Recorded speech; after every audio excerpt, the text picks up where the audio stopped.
Loh, apa bisa kita berguru langsung sama Allah? Ya kalau kita itu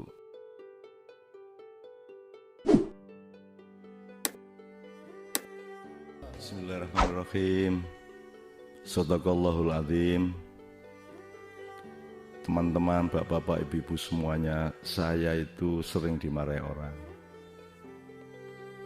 Ya cuma tidak di depan saya langsung. Saya dititipi kemarahan orang melalui teman, melalui siapa gitu.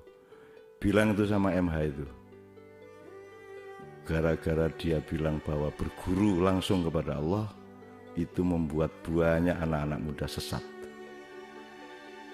Ya saya, andaikan saya bisa ketemu sama beliau, saya akan minta maaf kalau apa yang saya omongkan itu membuat orang sesat.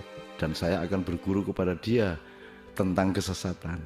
Karena saya harus tahu bentuk-bentuk kesesatan itu apa saja untuk bahan saya bertobat kepada Allah. Ntar kalau saya bilang, ya Allah, mohon maaf, mohon ampun bahwa omongan-omonganku sebagian itu ternyata menyesatkan anak-anak muda. Terus kalau Tuhan tanya gini, sing ndi kuwi nun? Sesat piye? Nah, saya tidak bisa jawab kalau saya dikasih tahu. Mungkin dulu saya pernah 50 tahun atau 40 tahun yang lalu menulis aku berguru kepadamu, mendengarkan batu dan lain sebagainya. Saya akan cuman mengeksplorasi wa 'allama Adamal asma'a kullaha tsumma 'aradahum 'alal malaika atau allamal insana ma lam ya'lam. Allah mengajarkan kepada manusia apa yang dia belum tahu. Mungkin langsung, mungkin melalui asisten-asistennya yaitu para malaikat. Tapi kan jelas allamal insana ma lam ya'lam. Loh, apa bisa kita berguru langsung sama Allah? Ya kalau kita itu tukang becak, terus sampai sore tidak ada yang naik, tidak ada yang naik becak kita, sehingga kita bisa pulang dengan pendapatan untuk anak istri kita. Terus kan kita butuh ilmu untuk mengatasi masalah itu. Kan jalannya bagi tukang becak itu kan ya bicara kepada Allah, ya Allah niki sampai sonten kula kok mboten angsal tumpangan, mboten angsal wong sing numpak becak kula.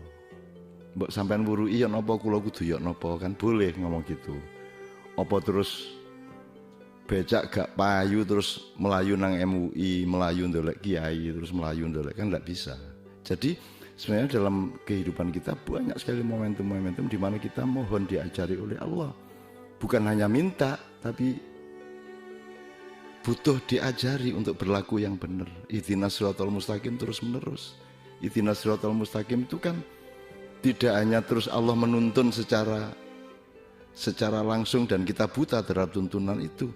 Nuntunnya mungkin melalui pengetahuan yang baru. Jadi berguru kepada Allah itu tidak berarti terus saya menganjurkan Anda tidak berguru kepada ulama, kiai, mursyid, ustadz dan sebagainya. Tidak. Ustadz sangat penting, mursyid sangat penting, kiai sangat penting, ulama sangat penting. Tapi mereka bukan Allah, mereka bukan Rasulullah. Dan mereka tidak bisa terus-menerus mengawal kita. Kita hanya ketemu mursyid mungkin seminggu sekali. Kita ketemu ustadz mungkin sebulan sekali. Kita ketemu kiai mungkin setengah tahun sekali, 3 bulan sekali. Mereka tidak terus-menerus mengawal kita. Yang terus-menerus berada di dalam hidup kita, mengawal kita, mengiringi kita, dan berjalan bersama kita adalah Allah Subhanahu wa Ta'ala.